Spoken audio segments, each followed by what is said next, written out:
जय श्री कृष्णा। आज भगवद गीता के अध्याय 12 का 15वां श्लोक सुनिए।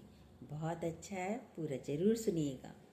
जिससे कोई भी जीव उद्वेग को प्राप्त नहीं होता और जो स्वयं भी किसी जीव से उद्वेग को प्राप्त नहीं होता तथा जो हर्ष, अमर्ष, भय और उद्वेग आदि से रहित है, वह भक्त मुझको प्रिय है। अर्जुन पहले बोल रहे हैं जिससे कोई भी जीव उद्वेग को प्राप्त नहीं होता, जिसे कोई भी जीव नहीं होता, और वह बाद में बोलेंगे वह स्वयं भी ना हो। सुनिए, कब उद्वेग नहीं होगा? आपसे तो बहुत लोग उद्वेग में आ जाते हैं। ये मुझे परेशान कर रहा है, देखिए अपने आप को, ये मुझे परेशान कर रहे हैं, कह रहे हैं, जिससे कोई जीव उद्वेग में ना आए। हमें क्या करना पड़ेगा? हमारा व्यवहार कैसा हो, हमें अपने व्यवहार की तरफ ध्यान करना पड़ेगा। चाहे संबंधों से हो, पड़ोसियों से हो, कहीं सफ़र में जा रहे हो, हमारा व्यवहार ऐसा ना हो जिससे कोई पीड़ित हो, उद्वेग में आ जाए। हम क्या बोल रहे हैं? वाणी पर भी आपका संयम होना चाहिए। कोई शब्द हमारे मुख से ऐसा ना निकले जिससे किसी को पीड़ा हो। भगवान देखो हमारी हलत पलत सब संभाल रहे हैं। ये गीता हमें आर्ट ऑफ लिविंग सिखाती है, कैसे रहना चाहिए। हमें रहना भी नहीं आता, बोलना भी नहीं आता, चलना भी नहीं आता, खाना भी नहीं आता, व्यवहार भी नहीं आता। सब कृष्ण भगवान कैसे अर्जुन को सारी चीज़ें बता रहे हैं। ये संसार क्या है? एक्शन का रिएक्शन है। जो फिर रिएक्ट करेगा तो आपको उलझन होगी। यदि हमने कुछ शब्द बोल दिया तो सामने वाला रिएक्ट करेगा ना, फिर तो उलझन होगी आपको। तो ऐसे शब्द ही मत बोलिए आप। भक्त से कोई नफरत नहीं करता। आपका व्यवहार ऐसा हो जो आपके नज़दीकी लोगों को पसंद आए। आपके पास से कोई उठकर जाना ना चाहे, इतनी शांति मिले उसको। गुरुजी कहते थे वो दुखी क्यों हो रहा है, सास दुखी क्यों है, पति दुखी क्यों है, बच्चे दुखी क्यों हैं, जेठानी दौरानी दुखी क्यों हैं, दूसरा दुखी क्यों है। ये अपने गिरेबान में नज़र डाल कर देखिए, झांक कर देखिए, कहीं हमारा तो ऐसा व्यवहार नहीं है।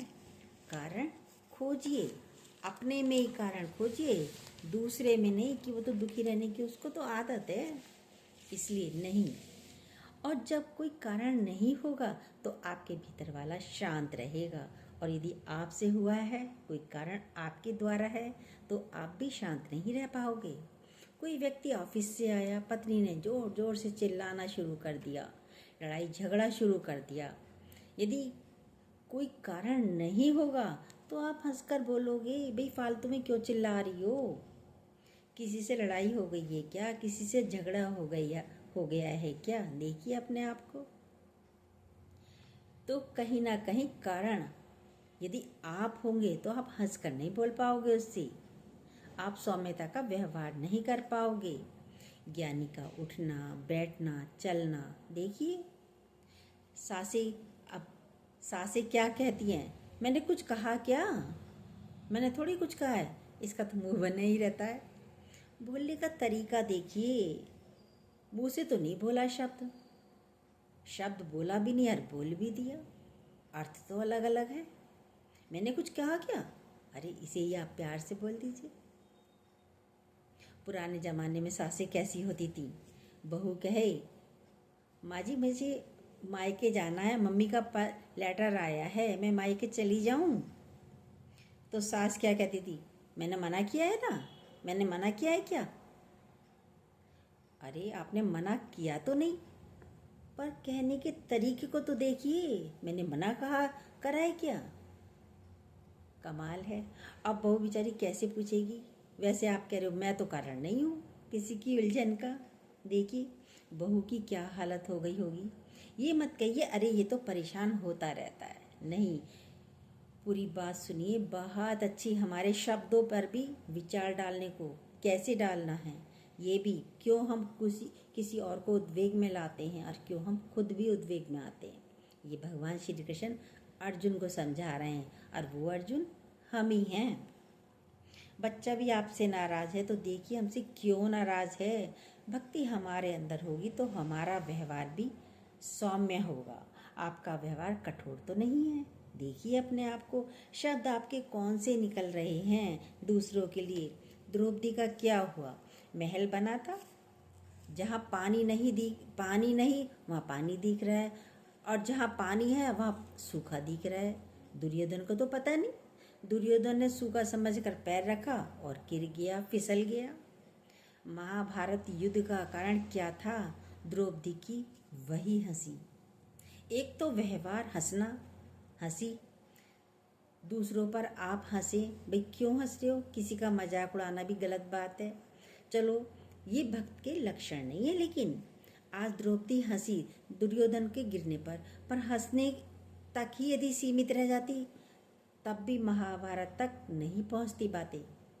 लेकिन हंसने के बाद भी कहती है अंधे की औलाद अंधी। शब्द देखिए, चुभ गए दुर्योधन को, लड़ाई छिड़ गई, महाभारत हो गई। कारण हमारे शब्द होते हैं लड़ाइयों के। आज मीरा यदि उस जगह होती तो मीरा ये शब्द नहीं बोलती। क्यों? क्योंकि वह भक्त थी, उसके अंदर भक्ति थी। द्रौपदी के अंदर भक्ति नहीं थी, युद्ध करा दिया। आज घरों में जो लड़ाई झगड़ा है, शब्द ही है उनका कारण। गुरुजी कहते थे कोई जोर से दरवाजे खोल कर आता है, कोई दरवाजा एकदम खोल कर पटक कर आया, इतनी तेज आवाज़ कि सबकी जो शांत बैठे थे सब भंग हो गई, सबकी वृत्ति भंग हो गई। कोई सत्संग सुन रहा है, कोई अपना कार्य कर रहा है, कोई पढ़ाई कर रहा है, कोई सो रहा है और आपने इतने झटपट से दरवाज़ा खोला। ये मैनर्स तो होनी चाहिए। धीरे से दरवाज़ा खोलें, आकर चुपचाप शांति से बैठें। ये कायदा है बैठने का, उठने का। चप्पलों की आवाज़ भी आनी नहीं चाहिए। दरवाज़ा इतनी ज़ोर से किया कि किसी को चोट भी लग सकती। कोई पीछे खड़ा हो, एकदम फटाक से दरवाज़ा खोलोगे तो चोट भी लग सकती है। चप्पल एक इधर फेंकी, एक उधर फेंकी। अब वो चप्पल से कोई सामने से आएगा, दूसरा कोई आ रहा है, उनसे टकराया तो वो गिर सकता है, उसकी चोट लग सकती है। तो चप्पलों को भी कायदे से ही दरवाजे के बाहर उतार कर आइए ना, कायदा। कोई ठोकर खाएगा, चिल्लाएगा तो उद्वेग में आएगा। गुरुजी कहते थे सुबह नहाने भी जा रहे हो, सुबह सवेरी लेडीज़ें नहाने जाती हैं। अब जेंट्स लोग सो रहे हैं, बच्चे सो रहे हैं, नल खोल दिया, तेज़ तेज़ आवाज़ें हो रही हैं। बाल्टी इतनी तेज़ पटक के रखी, उसकी तेज़ आवाज़ हो रही। बाल्टी आराम से रखिए, नल को भी इस तरीके से खोलिए कि आवाज़ नहीं आनी चाहिए, कोई दूसरा हमारे उद्वेग में ना आए। एक लड़की से कहा ऊपर से सामान लेकर आओ। गुरुजी ने गई, चप्पल पहनकर खट खट टक टक टक टक टक टक ऊपर चढ़ के गई, फिर सामान लेके टक टक टक टक टक टक नीचे उतर के आई। सबकी वृत्तियाँ भंग। जो सत्संग चल रहा था सब उधर ही देखने लगते। भाई कैसी एकदम आवाज़ आती है ना, तो सबका ध्यान उधर चला जाता है, टक टक टक टक में। भाई डांट भी खाई। गुरुजी ने कहा भाई कैसे घोड़ों की तरह चल रहे हो, टक टक टक टक। धीरे धीरे भी चल सकते थे, धीरे धीरे भी जा सकते थे, पर नहीं, आदत होती है जिससे कोई भी जीव उद्वेग को प्राप्त नहीं होता, कह रहे हैं भगवान श्री कृष्ण। वो तो जीवों के लिए भी कह रहे हैं भगवान। बैलों को मार रहे हैं, गायों को मार रहे हैं, क्यों मार रहे हो? या तो वो आपको काटेगा या फिर दुखी होगा। जानवर भी। सबके साथ व्यवहार प्यार भरा होना चाहिए। छोटी छोटी बातों का ध्यान रखिए। खाना बनाकर रख दिया, किसी को अच्छा लगे या ना लगे, कोई बीमार है तो उसके हिसाब से 4 चीज़ें बना दीजिए। भाई दवाओं के द्वारा उसकी जीभ का, उसका स्वाद खराब हो रहा है, उसे थोड़ी थोड़ी सी चीज़ें 4 चीज़ बना दीजिए। भाई ये नहीं खा पाएंगे तो ये इससे खा लेंगे, पेट भर जाएगा। कुछ और बना दीजिए, उनका पेट भर जाएगा तो वो खा लेगा। दवाओं से स्वाद क्योंकि खराब हो जाता है बड़े आदमी का। कहते हैं इतने लोग हैं, क्या हम सबकी मर्जी का बनाए? भाई घर में क्या होता है, यही कहते हैं कि हम सबकी मर्जियों का खाना बनाते रहें, इतने जने हैं। तो गुरुजी कहते तो क्या हो गया, सास को लौकी पसंद है तो लौकी बना दीजिए, बच्चे को मैगी पसंद है तो मैगी बना दो, पति को पराठा पसंद है तो पराठा बना दो। यंगस्टर कोई बच्चे बड़े हैं, उनको पूरी, कचौड़ी, छोले, राजमा, छोले, चावल ये पसंद है, भटूरे, वो बना दो, क्या जाता है। ज्ञानी व्यवहार कुशल होता है। बात भी करेंगे तो चिल्ला चिल्ला कर करते हैं। देखिए आप कैसी बातें करते हो, चिल्ला चिल्ला कर।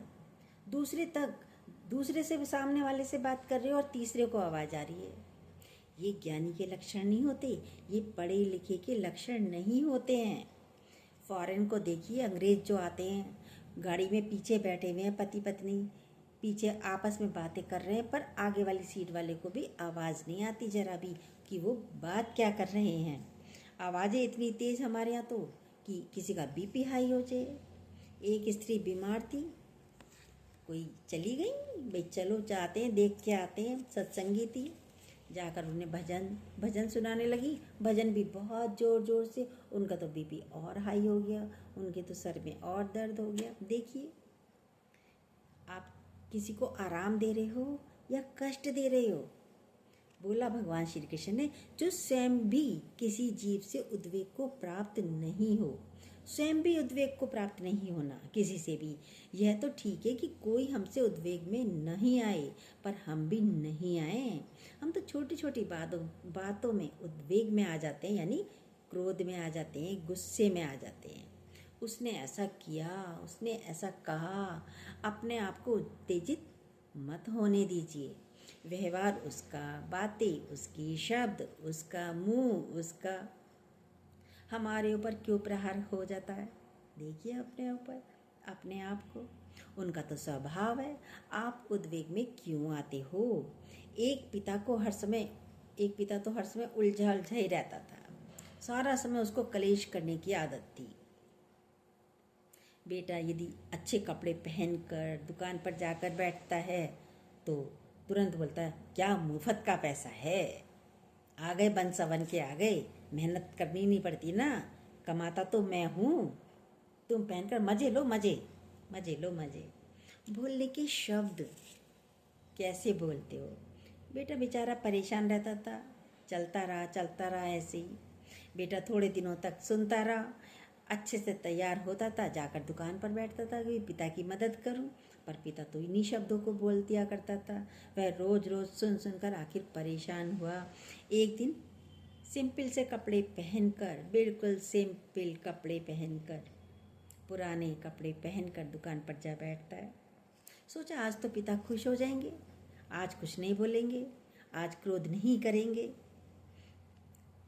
पिता बोला, कैसे कपड़े पहनकर आ गए आज, कैसे कपड़े पहनकर आए हो, मर गया हूँ क्या मैं।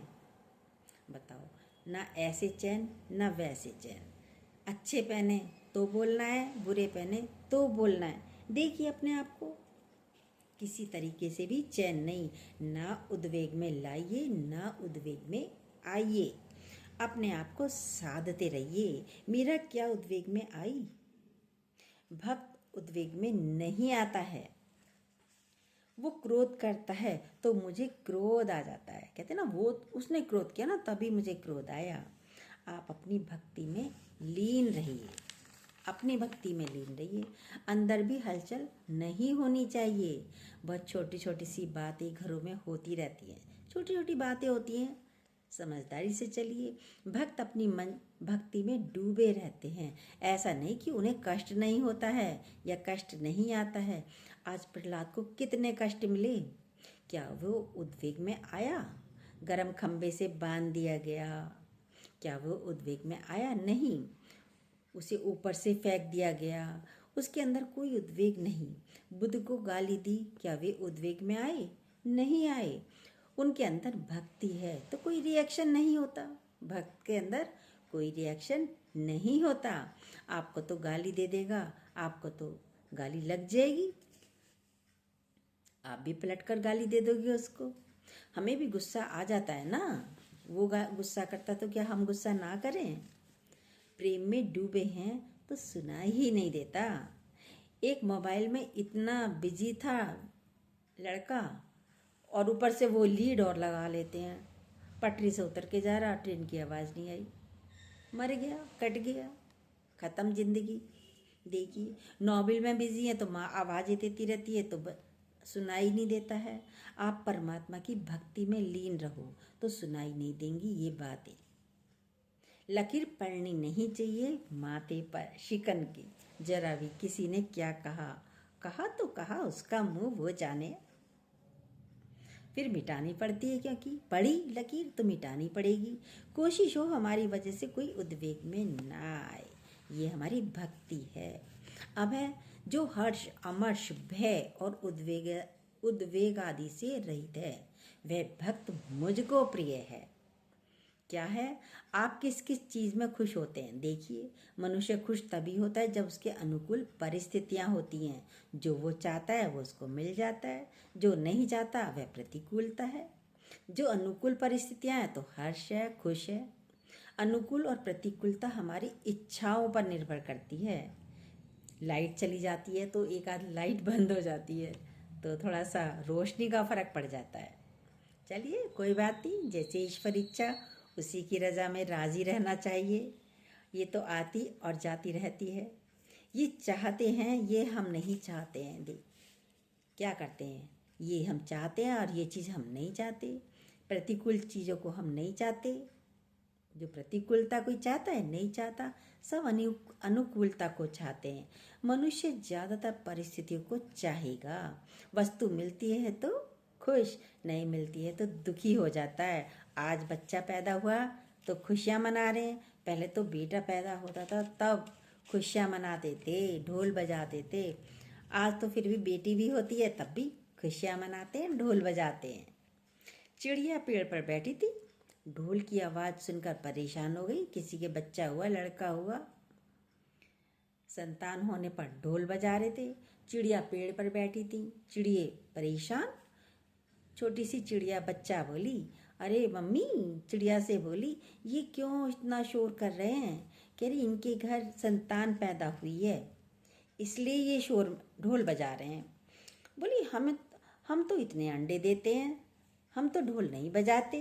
मतलब क्या है, चिड़िया आपसे अच्छी है, वो शोर नहीं करती है, वो शोर नहीं करती है। आप तो ढोल बजाओगे, नाचोगे, कूदोगे, क्योंकि खुशी हुई है तो नाचोगे, कूदोगे। दुख हो गया तो परेशान होते हो, रोते हो।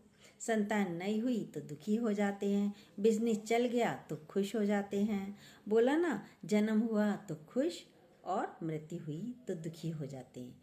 हर्ष, शोक ज्ञानी को व्यापता नहीं है, भगवान बोल रहे हैं। लगता नहीं है, आप दोनों में सम नहीं रह सकते। लेकिन भक्ति जिनकी प्रगाढ़ है वो सम है। जिनके अंदर भक्ति है वो सम है।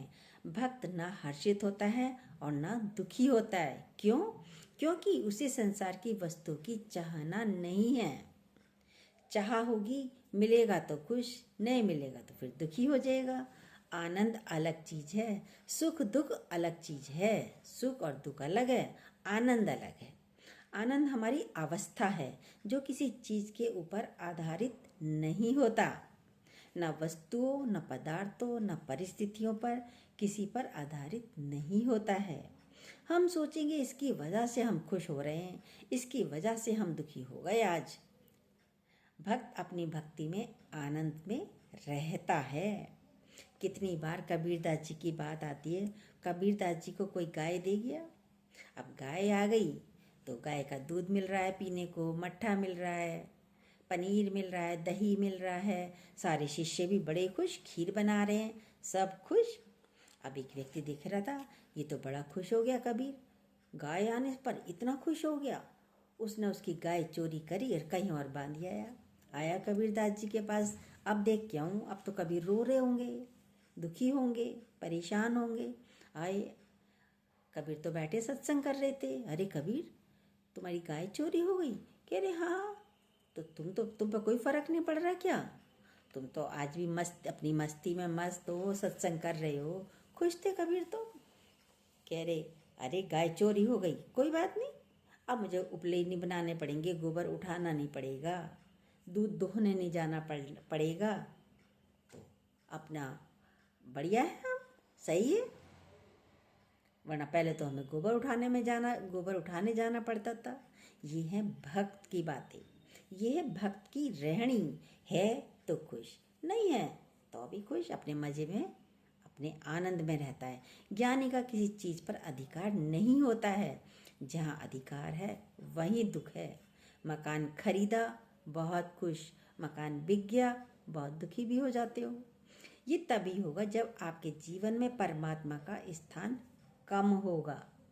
संसार तो द्वंद्वी जोड़ों से भरा हुआ है। सारी परिस्थितियाँ आती जाती रहती हैं। ज्ञानी इन चीज़ों के लिए पहले से तैयार रहता है। एक ज्ञानी भक्त था, उसके बेटे की शादी थी। देखा भाई, दूल्हा बन के आया बेटा, बड़ा खुश हो रहा है, पिता बहुत खुश। पर सबने देखा बार बार ये अंदर जा रहा है, कमरे में जा रहा है, क्या कर रहा है, क्योंकि ज्ञानी पर सबकी दृष्टि भी होती है। वह अंदर जाता, थोड़ी देर में आ जाता था। देखा तो ये कफन सिल रहा है, अंदर जाकर कफन सिल रहा है। शादी का माहौल है, अरे कफन सिल रहे हो, ये अशुभ काम कर रहे हो तुम, ये क्यों कर रहे हो, शादी का अशुभ काम हो रहा है। कहा आप ऐसा अशुभ काम क्यों कर रहे हो। बोला देखो, शुभ अशुभ तो होता ही रहता है, तो अभी क्यों कर रहे हो, अभी अशुभ काम क्यों कर रहे हो। बोले मैं तैयारी कर रहा हूँ। काहे की तैयारी कर रहे हो। बोले मुझे मालूम है बेटा शादी करने जा रहा है, वहाँ से आएगा, शादी करके आएगा, इसके पेट में दर्द होगा और ये मर जाएगा, इसलिए बना कर रख रहा हूँ कफन। बोला फिर बेकार में विलम्ब हो, सब मेहमान भी सब घर पर आए हुए, उनको भी देर हो जाएगी, सब अपने घर जाना चाहेंगे, इसलिए पहले से तैयारी करके रख रहा हूँ। उसने सोचा मैं ऐसे ही उसने सोचा जो बोल रहा था ये तो ऐसे ही बोल रहे हैं, ज्ञानी को सब ऐसे ही सोचते हैं ना। उसने सोचा ये तो ऐसे ही बोल रहे हैं, पर वास्तव में ऐसा ही हुआ। शादी की, शादी करके घर लौटा, कुछ उल्टा सीधा खा लिया होगा, पेट में दर्द हुआ, एक वॉमिटिंग हुई और वो शरीर उसका समाप्त हो गया, खत्म हो गया। बेटा ये भक्त का, ज्ञानी का लक्षण है, उसको पता होता है, भक्त को पता होते हुए भी ये सब तैयारी है। ज्ञानी किसी भी परिस्थिति में कमजोर नहीं होता है, चित्त शांत रहता है, जैसे रात के समय नदी शांत रहती है। भगवान ने सभी को शांत स्वरूप बनाया है, अपने को सम अवस्था में बना कर रखी। और ये तभी हो सकता है जब हम परमात्मा से जुड़े रहें। सब कहते हैं और तो सब देख लेते हैं, पर अपने शरीर की पीड़ा तो लगती है ना। शरीर में दर्द है तो पीड़ा तो लगेगी, इससे भी अलग होना है पीड़ा है, दर्द है, दवा दीजिए, आराम करिए, कोई नहीं, चला जाएगा, हट जाएगा, हटना होगा हट जाएगा, कोई बात नहीं है। अंदर वाला बोलता है हम तो ठीक हैं, पर दूसरा उद्वेग में आ रहा है, दूसरा तो आ रहा है ना। एक आदमी बैठा हुक्का गुड़गुड़ा रहा था, उसका दोस्त आकर पास में बैठ गया। दोस्त बिक बिक बैठा रहा, आके बैठा हुआ है वो कमाल। दोस्त बोला कमाल की बात है, कुछ देर तक तो बैठा रहा दोस्त। फिर बोला गुस्से में, कमाल की बात है, हम इतनी देर से आकर बैठे हैं आपके पास, तुम हुक्का गुड़गुड़ा रहे हो। हम भी यही कहेंगे, हमने तो कुछ कहा ही नहीं, फिर क्या कहेंगे, भाई हुक्का गुड़गुड़ा रहा, उसने कुछ कहा तो है ही नहीं। अरे ये कोई मैनर्स है। कोई सामने आया है, आपके पास आया है, हुक्का हटा के थोड़ा बोलो तो सही, आओ बैठो, बैठने के लिए कहो, कुछ तो बातें करो। उद्वेग में तो आएगा। अब आप कहोगे मैं तो उद्वेग में नहीं लाया। हुक्का हटाकर यदि बात कर लेती 2 मिनट तो क्या जाता, इंसल्ट हुई उसकी। भाई बात नहीं कर रहे हो तो इंसल्ट भी हुई है उसकी, आपको पता नहीं चलता है। बहुत छोटी सी चीज़ है, पर हमारे व्यवहार में ही कहीं ना कहीं कुछ कमी रह जाती है। देखिए यदि सामने वाला नाराज़ है तो कहीं ना कहीं हमारे व्यवहार में कमी रह गई है, तभी दूसरा उद्वेग में आता है। सावधानी रखिए अपने ऊपर भी, शब्दों पर, अपने व्यवहार पर। आप किसी के सामने जाकर बैठिए, वो ना बोले, तब देखिए आपको कितना खराब लगता है। देखिए अपने आप को उस परिस्थिति में लाकर अपने को बैठाइए, तब आपको पता चलेगा। ज्ञानी हर समय सावधान रहता है। पूछा संत क्या करता है, एक ने पूछा संत क्या करता है। बोला ज्ञानी होश पूर्वक जीता है, एक लाइन में बोल दिया। उसका हर कर्म होश पूर्वक होता है। गीता तो बहुत गहरी है। ज्ञानी के आसपास का माहौल बिल्कुल शांत रहता है, वो स्वयं भी शांत रहता है और दूसरों को भी उद्वेग में नहीं लाता है। ऐसे रहिए सम अवस्था एकदम। जय श्री कृष्णा। जो न्यू हो प्लीज़ सब्सक्राइब कीजिएगा, बेल को दोबारा प्रेस ज़रूर कीजिएगा। हमारी भागवत गीता बहुत अच्छी चल रही है, एक ही श्लोक डेली का चलता है, रोज़ सुनते जाइए। बहुत अच्छी मोटिवेशनल बातें, मोटिवेशनल स्टोरियाँ ये सब चलती रहती हैं। आप ध्यान से पूरा ज़रूर सुनिएगा और अपने लाइक कमेंट ज़रूर दीजिएगा।